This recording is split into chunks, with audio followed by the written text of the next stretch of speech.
Hey, what's up, everybody? Chris Blair here, and I've got some really exciting news to share with you. The Listening Room is going on the road in just about 2 months. February 8th through the 13th, we're going to be heading out of Miami, going to the Bahamas on the Norwegian Gym cruise. We've got huge acts like Big and Rich, Gretchen Wilson, Craig Morgan, Jody Messina, and many more. We're also doing Listening Room Writers Rounds with writers like Kelly Archer, Phil Barton, Krista Stefano, Liz Rose, Brett James, and me. I'll be playing a couple songs. It's going to be a lot of fun, and speaking of fun, there's going to be some really cool things to do on the boat as far as activities go, like belly flop contest, silent disco, trivia, line dancing, whiskey tastings. It's going to be an absolute blast. So come see the shows, get exclusive merch, and watch us do this podcast live. Just come hang out with us. Tickets and information you can find at bootsonthewatercruise.com. That's bootsonthewatercruise.com. Get your tickets today, and I hope to see you there.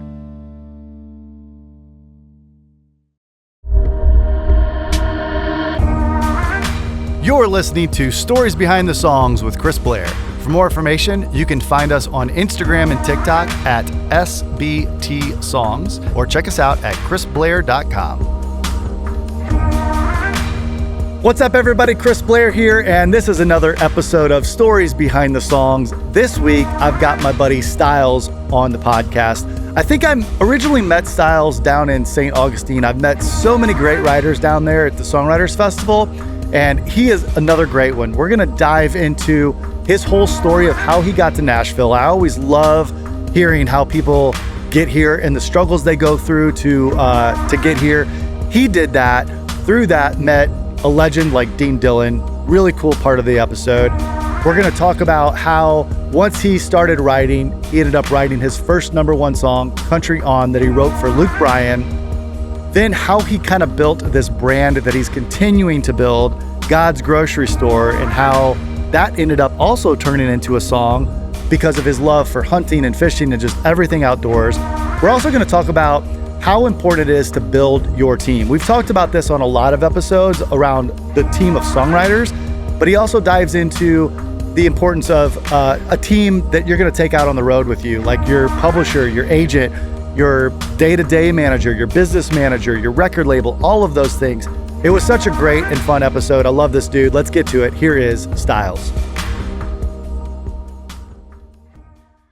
All right, welcome back. We are here in Nashville. Styles, how you doing, brother? Man, I'm doing good. Thanks for coming in today, man. Man, thanks for having me, man. I really appreciate it. Yeah, I'm excited to dive into some stories behind the songs with you. So, like we always do, let's just start from the beginning, man. How'd you get into music and kind of walk through like how that was growing up and what brought you to Nashville? Man, so music was introduced early on. There was a country band that would rehearse in my dad's mechanical contracting shop in Ohio. Yeah. And I would always go out there and watch those guys rehearse and stuff. And I had some buddies. We were, I think, in the 4th grade. My buddies, Stefan and Danny, got a guitar and a bass for Christmas one year. And my dad had rebuilt the motor in the drummer van from this band that rehearsed in the shop. I think it was on his old Chevelle or his old Camaro or something. My dad rebuilt the motor in his car, and he had bought me a drum kit. Well, next thing you know, we formed a little band, and we just started jamming out, and that kind of led to us playing Battle of the Bands in school and that kind of thing, and we'd pick up just any kind of lesson or tip we could find from anybody that did music along the way. That was more like rock, right? Yeah, that was like covering AC/DC. Yeah. And we were even like Red Hot Chili Peppers, Green Day. It was nothing country. Yeah. And because all we wanted to do was play music, skateboard, and play baseball. I mean, that and hunt and fish. I mean, that was literally all we wanted to do. And at the time, it was funny because country music was like nails on a chalkboard, but that's all I heard growing up. And I feel like in my heart, I liked it, but I was trying to be cool. So I was only listening to the other stuff, Yeah. And my dad would always, and be like, hey, why aren't you playing country? Well, you need to start learning some country. Well, then, later on, with my dad, our family had moved to North Carolina for a couple of years of my childhood. And I met some guys, like, I don't know where my dad met these guys, but they were some backwoods, picking, characters. And I learned a lot of the cowboy picking stuff from them. Yeah. And then we had moved back to Ohio. It's just one of those things. My dad thought it'd be better in North Carolina. Then it was like, nah, he moved back, kicked his business back off again. And I relit the music thing when I came back through high school and stuff. And then, after that, I didn't think I would be able to do music. At that time, you don't think you could do music for a living or something like that, And so I was pipe fitting, cutting grass, and doing a little bit of community college, and still playing music in these little honky tonk bars throughout Ohio. And there was an opportunity for me to open up for Jacob Bryan. He's out of Georgia, in Cleveland actually, and I actually connected with his dad. His dad was selling his merch, and I was talking to his dad about trying to cut a record, and he goes, "Man, you need to meet my son Jacob. Why don't you come out here?" And I got to meet Jacob and talk to him about record music and what his thoughts were. And he said, "Man, you need to go to Nashville." And that's when he gave me a phone number to a guy named Kenny Royster here in town. And he had recorded like Hurricane and a bunch of stuff for Luke Combs early on. So I was trying to save up pennies. And my dad actually, after he had, talked to Kenny and stuff, my dad's like, "Hey, you save up money to move down to Nashville. I'll help you fund your first record." So he actually sold his Corvette and and helped me pay for my first artist project ever. That's awesome. With Kenny. And then I was always kind of on the hook with my dad, where it's no, you're going. You're there's no turning back now. Yeah. So I was like, I've always just remembered that. That was always so cool. So what year was that you came here then? The first time I ever came to Nashville was 2017. Okay. And then I officially moved here 2018. Okay. Yeah. So then what was it like once you moved to town? And kind of how you built your crew? So honestly, it was, when you move to town, I feel like it's kind of crazy because like you get here and it's such a big city, and you start to think like, okay, so now what? I'm here. And you try to get out in the scene and meet people and do stuff. And I had one connection in the whole town, and it was Rob Snyder, who wrote "She Got the Best of Me," and he would always invite me down to Revival and stuff, and he was always giving me all kinds of tips. And it was funny because before I had moved to Nashville, me and my buddy James Kelly went and wrote with Rob, because Rob and James knew each other from early on. And in Rob's mom's living room in Philly. And same deal. He was giving me the advice: you need to move to Nashville. You need to move to Nashville. And if you want to do this thing, kind of thing, whatever. So when I got here, Rob took me under his wing and helped me introduce me to a lot of people, and taking that and letting it snowball and just meeting new people and stuff. And eventually I actually got connected with a guy named Eric Hurt. He was, I believe, head of publishing at Black River at the time. And he was asking me, because I was playing all these honky tonks. I was like burning the road out there. I was it was interesting because even like Rob and Eric, everybody was saying like, "Dude, you're never here. What are you doing?" I'm like, "Well, I'm playing to try to survive. I'm like doing all these bar gigs so I can pay my rent, but actually not even be there." Which was so funny looking back on it, because it's just what we do, right? I mean, and next thing you know, Eric was like, "Man, you got to get a publishing deal. You got to get in town. You got to start writing more." Like, you know what I mean? And so they started setting me up some rights and meeting some new cats, and I would just try to be present and make a friendship and let that turn to the next one, and that just kind of snowballed. Next thing you know, you had a whole Rolodex of some really cool people. Yeah. So then I know during COVID, a lot of people were like, "Oh my gosh, like it's done." They pack up and they go back home. They give up. Mm-hmm. You hunkered down and like really got to work. Yeah. So like walk me through, like, how was that being on Zoom and just getting through that phase? Yeah. So, going back to the, you know, Eric had introduced me to a lot of people and stuff. Next thing you know, I had gotten a couple holds with these writers, and I was unpublished at the time. Yeah. That led to some meetings with some publishers around town. Ben Vaughn became a champion of what I was doing, and we were able to solidify my first publishing deal.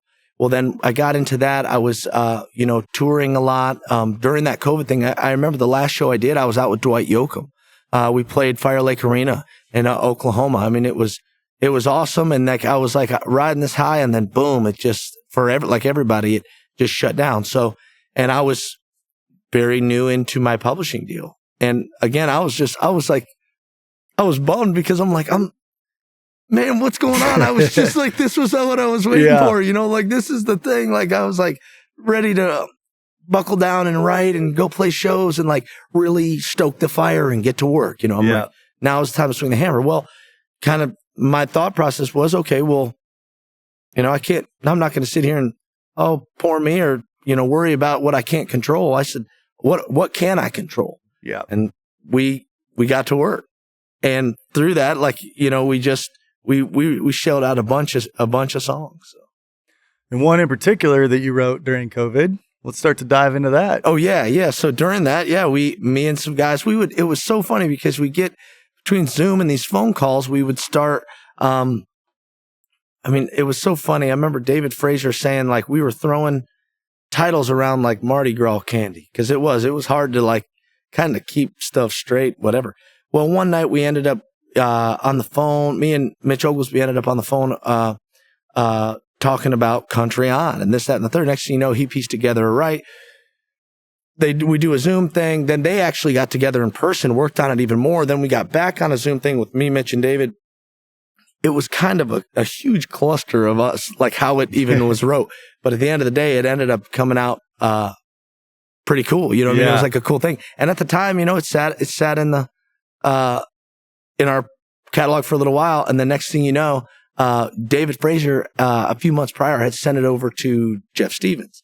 Jeff Stevens, had heard it. Some time went by, boom. Next thing you know, it was put on hold, and they said they were. It was on hold for a little while, and then they said they were cutting it. Then it went from, hey, it's off hold, and then we were like heartbroken. We're like, oh man, it's off hold. Well, then they called back and said it was off hold because we cut it. We're like, oh my gosh, like we were on a roller coaster. I remember I had like it was like a heartbreaker. I was actually riding a 4-wheeler around this property when he called me and told me that. I was so bummed because I was banking on that. And then he called back like 10 minutes later. I'm like, dude, this is killing me, man. I'm back. All right. So I'm back on the high again. It's like, yeah. Then they call like, dude, that is brutal. Oh yeah. It was crazy. And then a few weeks later they call and they're like, it's the single. We're like, oh my gosh, no way. So then, it ended up, becoming the name of the tour. And it was just, I feel just so grateful to be part of that song with so many great writers. And Luke, I feel like he sent that message out for the world when they needed it most, which is just so cool. Yeah, it was perfect timing. Yeah. So take me into the Zoom a little bit. Like how the idea came about, and just kind of walk me through how you guys structured that song. So it was like, originally, when me and Mitch were on the phone, that's when it went from, it got the angle of like, hey, this guy, hey, that guy, hey, like instead of almost like the saying carry on. Yeah. Country on, like, you know what I mean? And then, I feel like, Mark Nessler had that groove, that guitar thing, he actually made the demo thing, and, that was pitched over, and it was just super cool. Yeah. And, it went through talking about all the things that were important, like what are the firemen, the police officer, the this, the that, all the different people that we should say, hey, whoever you are out there, keep doing what you're doing. Man, and it's been so long. I remember on the second Zoom we did, and I hate to admit this, but I remember telling David Frazier, I told him, I'll never forget this, dude. This is probably, if it's anything to take away from the writing session. And this is so funny. I I remember the line, "Hey, hey, USA." I was like, man, I just don't think that's it. That's what I was saying. And I'm the youngest guy in the room. You know, I said, man, I don't know why that line's just hitting me so cheesy, man. And I'll never forget David Frazier telling me, you know, brother, cheese is all right if there's a little sausage wrapped up into that cheese. And I told him, I was like, all right, I'm not going to die in the hill for it, whatever. I just couldn't get down with it, man. Actually, to the point where there's actually multiple versions of this song, like more tempo, like there's a couple versions of Country On that we made. I made one, they made one, you know, so it's like the whole thing, we get back and forth. And, at some point, I don't know what interview it was. And I just called David and I said, man, I'm so sorry. I owe you a huge apology. Cause there was an interview somewhere with Luke and he goes, man, I just love the line, hey, hey, USA. And I was like, okay, all right. What would have happened if you guys would have scrapped that line? I mean, probably wouldn't have become what it was. I was like, dude, I was just laughing because I'm like, what are the chances of that? You know, like, yeah. And I still laugh about it. And that's why I go, you know what? Sometimes that cheese is all right. Yeah. It's got a little sausage wrapped up in it. Yeah. I want to hear you play a little bit of the song, but before we even get to that, I know also during this time, you really built a great team around you. Yeah. And I think one of the cool things is like talking about Luke's first number one and his 30th number one, which was yours. So walk me through like, you know, how you kind of built, you know, starting with Chris, your manager, and everything around that. Yeah. So, you know, during COVID, just like anything, you know, you find you do some trials with people. Some stuff works out, some stuff doesn't. And I ended up getting just an amazing team around me, from Jim Zumwalt as a music attorney and Mike Vaden as a business manager, Chris Rochester as my regular manager, and I had Warner Chappell as my publisher. And now recently we have UTA on board as booking. Lance Roberts over there has just been, I mean, a huge champion. He's awesome. Like he's just, it's great. And we formed Run the Roost. Chris did. He formed Run the Roost management and stuff. And I have a bunch of ex-Amish partners that had funded the company, which is like crazy because, you know, who would have thought ex-Amish would be. I brought one of those guys here, actually. He come up and talked some Dutch for everybody here at the listening room, which was crazy. And they thought it was awesome, whatever that, you know, so, and then we got, Keith Gale and Jake Owen. You know, I signed a record deal and a partnership with them with Good Company Entertainment. Yeah. And them allowing me to be part of that. And, I mean, it's crazy. You know, it's just been, now we look around, we got all these amazing people. And, you know, Heather is also at, Vaden Group. Heather Campbell, she's, my day-to-day over there. Yeah. And has just, I mean, these people they become like family, you know what I mean? Now we're talking every day. Next thing you know, I just can't believe how much it's evolved from playing those honky tonks to, you know, feeling like we're going to be able to just start working. You know what I mean? Yeah. Like, cause even from there to, you know, I'm brand new, but like getting that, whole team in place, it's like from, you know, out there just doing the honky tonks to getting ready to buckle down and feel like you're doing the right stuff. It's like, it's pretty awesome, man. I feel very grateful. Yeah. What would you say to people listening, the importance of building a team around that and like when you're ready? And of course you're talking like you're doing the artist thing. So yeah, different than people that just are moving to town to be a writer. But you know, more and more of that is happening now where great writers are also putting their own music out.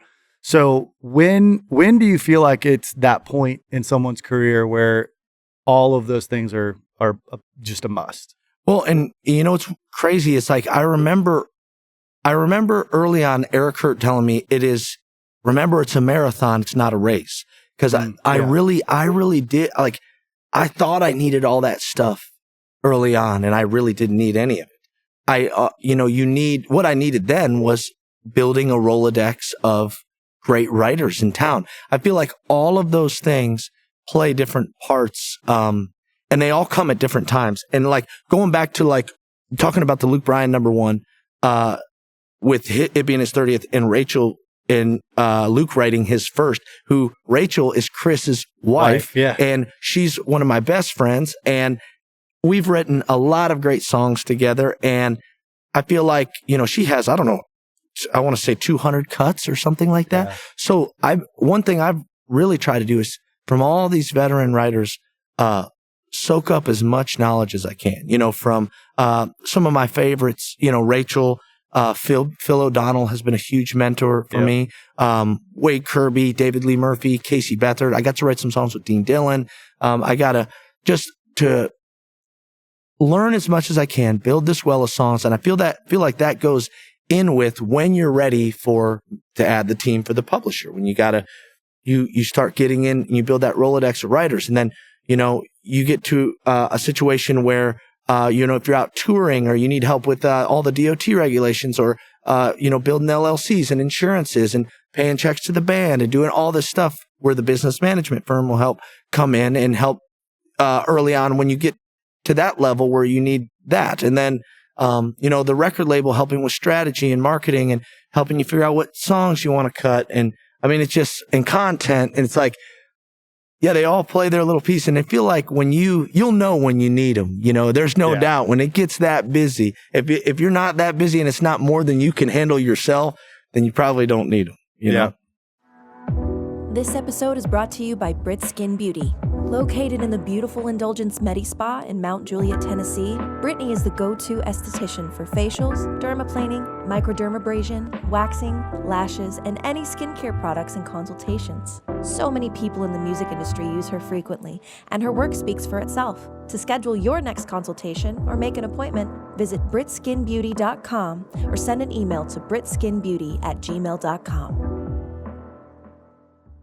Well, I mean, you've built a great team, and obviously, huge feeling that must have been to get the call, find out it's dropped, then get the call, find out it's a single, and then let that be your first number one. So yeah, I just feel very blessed. I mean, it's I feel like it's a lot of mixture of right title, right angle, great songwriters and the lyrics, melody, a great team, and an artist like Luke. And a little bit of luck mixed in there too, having to be right time, right place, right time kind of thing. Yeah. Well, let's hear about a little bit of it. Yeah, absolutely.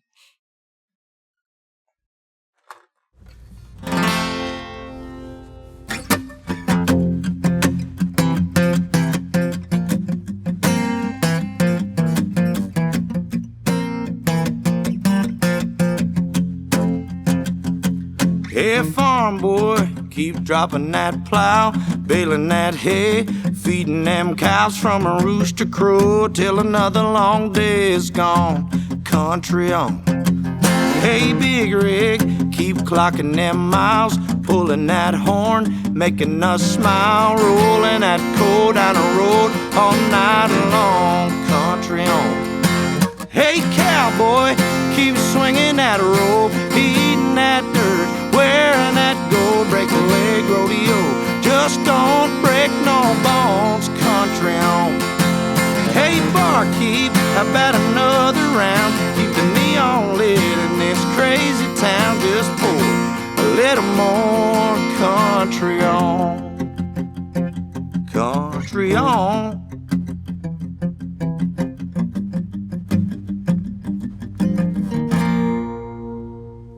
Let's go. Love it, dude. And you got to watch that song be performed on the CMAs. How was that? Yeah, that was incredible. I got to see it in some sync commercials. Yeah, where Luke did some farm. I think it's like I forget the name of the company that did some meat farm stuff. That was cool. The CMAs, New Year's Bash. I mean, a really awesome music video with all the police and firemen and soldiers and stuff right here in Broadway in Nashville. Pretty cool. Bringing that whole community together. I mean, it's just like, dude, that was like, it was epic. I mean, but just so cool. Makes you want to do it, try to do it again. Yeah, 100%. I want to touch really quick before we move on. You talked about just the different writers you've been able to write with, which are all amazing. But Dean Dillon, dude. Yeah. I mean, that's just a legend. Yes. Yeah. I feel very grateful to be able to write a couple songs with Dean and, be able to call Dean a friend. Yeah. And how I met Dean was pretty interesting. So there was a lady, that had purchased Dean's property here in Nashville, and I had this is pre-country on and stuff. I was looking for a place to rent, and there was a place up on that property that, she had purchased. Her name was Jen. Jen had a place that needed a lot of work up top on her property, and I had cut a deal with her. I said, hey, look, if you buy the material and I do the labor, can I live here for free? Well, if I fix it all up, and then when I leave, you can rent it out. And she said, yeah, we cut a deal, whatever. And I'll never forget. I was rushing around because, we had just had River, our first daughter. And, there was no floors in here, no hot water tank. We were boiling water. It was pretty interesting. But I remember James Kelly, the guy who, like I was saying, or one of my first, he moved to town with me. But he was living here before with Rob Snyder, but went back to Philly, and then I convinced him to move back again. And but he helped me put those floors in. I remember my dad come down, he helped her, it took us 3 days, put new floors in the whole place, so that way we could at least get in there. And then we were eating out, doing the thing. But I'll never forget, it's midday, Dean Dillon come in. He came in there when I had no idea who he was at this time. This is where it's I feel like it's important to say, always do your homework with songwriters and stuff. At this time, I had no idea who he was. And we were talking, he's like, man, what are you doing? I'm just picturing, knowing Dean, just picturing him walking in and Yeah, and I'm on my hands and he's putting floor in. And he told me, he goes, you may not want to cover up that space right there. That's the tornado. That's the area you go under the house for tornadoes. And he went on to tell me the place had been hit by tornadoes and a bunch of stuff. And then Jen later on goes, do you know Dean? And I said, no, I think I met him, and I'll never forget, he cracked me up. He said, I want to introduce you to something about his son or something. So I go out to his car and it's got tinted windows on it. And so he opens the door and his poodle jumps out. And I thought I was meeting an actual kid. And oh my gosh, man. I thought I was meeting somebody, you know what I mean? Yeah. When he said his son, I was like, all right. And I go out there and it was a poodle, which is funny. And, but then later on, Jen's like, did you know who that was? I said, no, he said, name's Dean. She goes, you should probably watch his documentary. So I couldn't believe it. I was like, oh my gosh. I'm like, well, I'm kind of glad I didn't know who he was at the time, because I was just being, maybe you feel a little more nervous knowing, like you said, he's a legend, Yeah. But anyway, so we become buddies and ended up being able to write a couple songs, and it was just awesome, and getting to learn as much as I can from the little bit of time I was around him. So. Yeah. Such a cool experience, man. All right. I want to shift into God's Country Store. Mm-hmm. Talk to me about just how the idea of mixing grocery store and God, how the idea came about. You're wearing a hat with the logo.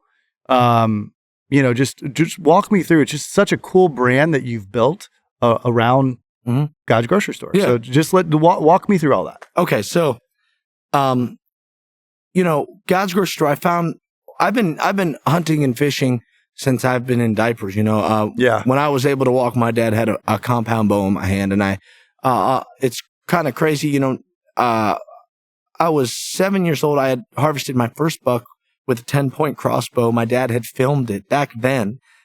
He was running the camera, and it was they're based out of Ohio, where I'm from. This 10-point crossbow, American made. They're top of the line crossbow, in my opinion, on the market. They got all these different features, and they've really, evolved, especially from then till now. I harvested my first deer with a 10-point crossbow, later to find out now I'm on their team.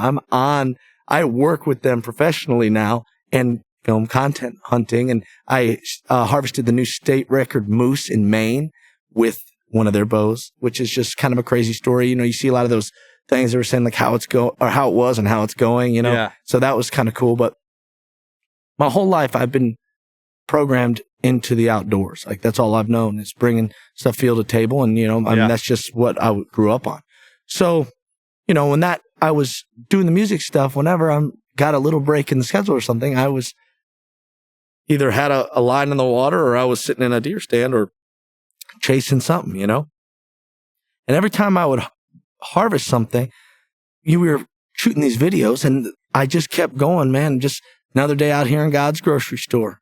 You know, like I would just naturally say that. I don't know why. That's just how it just started becoming like my little tagline at the end of my videos. Like just, you know, and because I just thought it was funny or something. I was like, you know, we're just shopping out here in God's grocery store.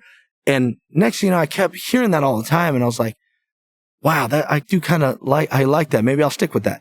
Well, then, you know, I was posting so much hunting stuff that a lot of my team was saying, you know, early on, these were some people, remember, like I was saying, people that you find that do or don't work with your team. So you go through some of those growing pains. And I remember at the time, where I was getting my guidance from, they were saying, you know, you really shouldn't be, there's too much hunting. We need to focus on the music. You know, we can't you're posting way too much. Like, are you a pro hunter or are you a music guy? Yeah. You know, that's kind of what they were telling me. And it's like, all right. I was like, you know, okay, I get what you're saying. You know, maybe I should. So I created a YouTube channel called God's Grocery Store, just a little YouTube channel. I was like, you know what? That way I still scratch that itch. I'll put those out there. I can still film and put them out there and I can share that link versus blasting it on the page. So then I told my wife, I said, hey, I got this little idea for like a deer and a grocery buggy, as the logo for the thing. Well, I had that on my phone and so that stayed like that for a little while. And I had that logo on the front of my phone and I was writing with Casey Beathard and Dave Turnbull. And we wrote a song. Finishing up one song, and we're thinking about the next one. And Casey seen that logo on my phone. He goes, "What is that on there?" I said, "That's God's Grocery Store. That's my YouTube channel for all my hunting and fishing and stuff." And he goes, "Why don't we write that?" And dude, you would have thought a light bulb went off on top of my head. I'm like, dude, yes, please. That just sounds incredible. And when we did that. Had you never thought about making it a song? Never. Really? Okay. I never did. I don't know why. Hey, Casey Beathard's the Hall of Famer for a reason. When he told me that. Thank you, Casey. It was like all the wires plugged in my mind. Like seriously, when we wrote that song, I just said, I finally felt like this is truly me. Yeah. This is truly what I am and what I've grown up. And I mean, there's no fake in this. This is really eat, sleep, and breathe this. And that's when I just said, you know what? I'm going to rebrand it across the board because that's, and my manager, Chris, had said, I think it was Kenny Rogers that said, you're three people, who people think you are, who you think you are, and who you really are. And the closer you make all those three people, better off you're going to be. And that's when that advice was rolling around in my mind. I said, let's run it. And I had really always wanted to have a God's Grocery Store record and stuff, you know, which later on we got to be able to do. So, yeah. What kind of doors has that opened up for you? I mean, a lot in the hunting world. Yeah. I feel like relationships, you know, with Tracy Bird, with Craig Morgan, with all the features. I feel like it's opened up doors to one thing really interesting to me. I feel like, and I could speak for it with a lot of guys in the songwriting community, is a lot of times we get these songs that are too hunting and fishing, and they go, you know, who would record that? Besides us, there's a very select few, and sometimes they're too outdoorsy hunting, fishing, that it just is not commercial enough for any of those artists that even would do that to make sense to record them. Yeah. And I feel like with God's Grocery Store, every fall we plan to do aisle 1, aisle 2. You know, we got aisle 1 out, aisle 2, aisle 3. We plan to keep doing that.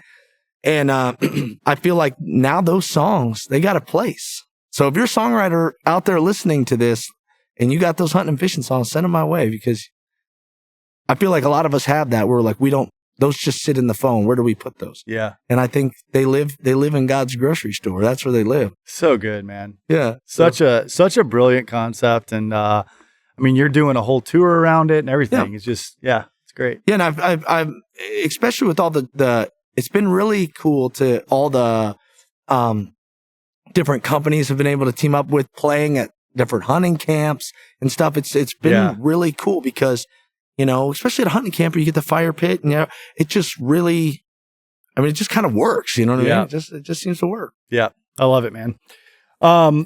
What else is going on? Let's talk about, what's coming up next for you. I know you've got some really exciting things. Some you may not be able to talk about, but what can you tell everybody about what's going on with Styles? So we've been, I got a new EP out, a self-titled EP out right now, and then I also have God's Grocery Store Aisle 1 out right now with a bunch of great features. Yep.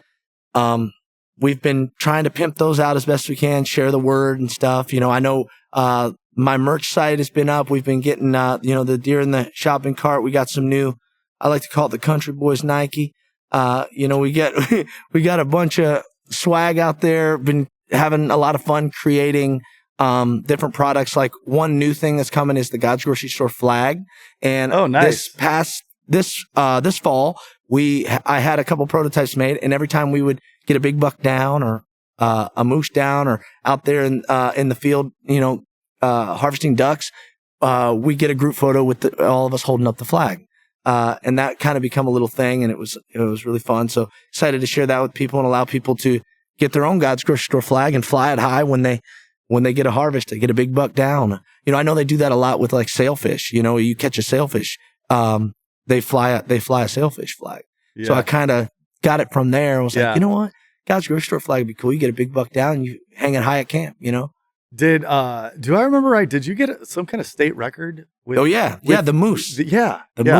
Moose state. I harvested the new state record moose in Maine with a 10-point crossbow. I went out there with my buddy Matt York from Back Road Guide Service, and he just put us on them. It was pretty crazy. Yeah, that's nuts, man. I mean, we didn't. And my dad. This is kind of crazy.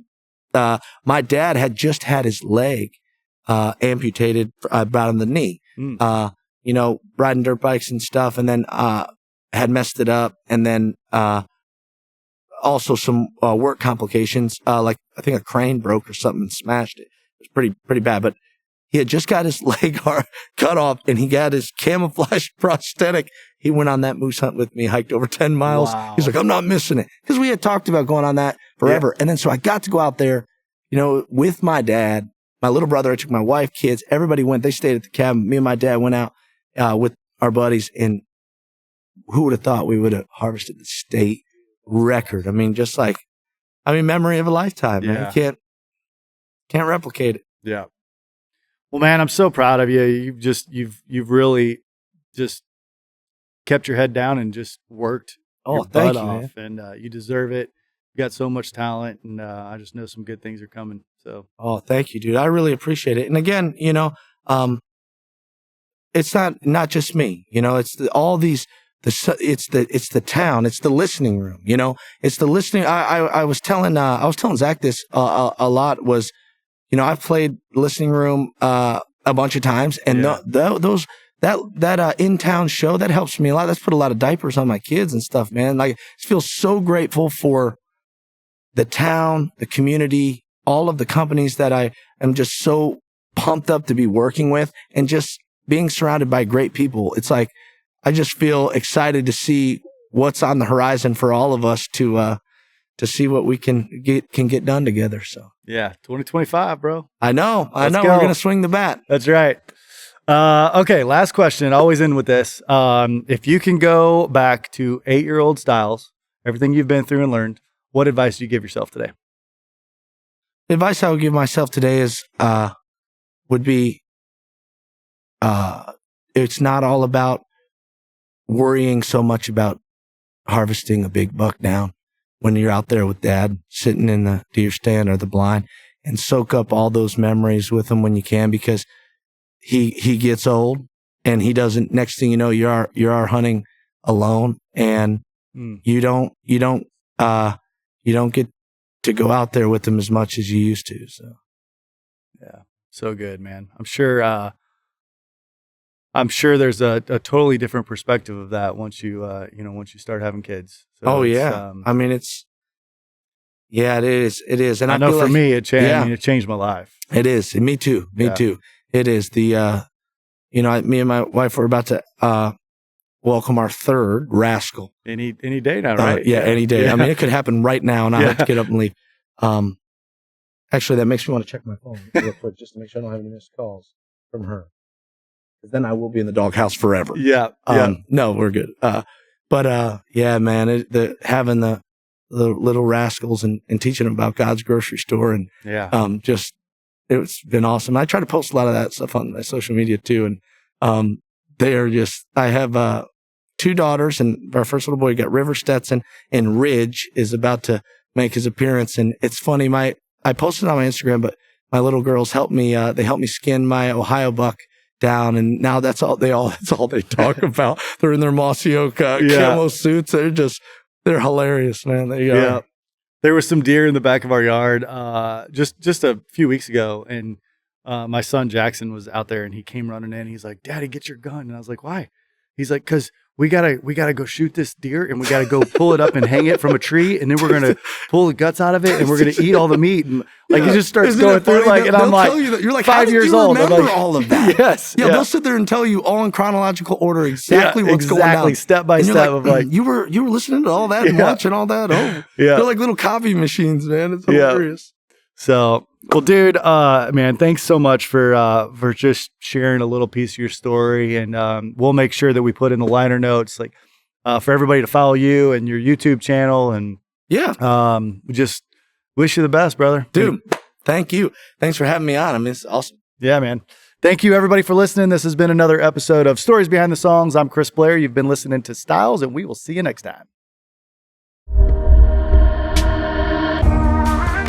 Thank you for listening to another episode of Stories Behind the Songs with Chris Blair. Make sure to give us a follow on Spotify if you enjoyed this episode, and make sure you click that notification button so you can keep notified when new episodes come out. We release brand new episodes every Tuesday, and you can find us on YouTube at Stories Behind the Songs with Chris Blair, or anywhere you listen to podcasts. Don't forget to send us a comment letting us know what you thought of the episodes. We love getting your feedback, and share this with your friends. The more we grow, the more that we can keep doing this.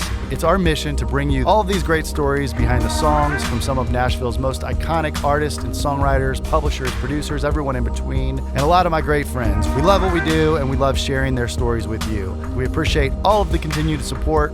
Thanks also to all of our sponsors, and we will see you all next week.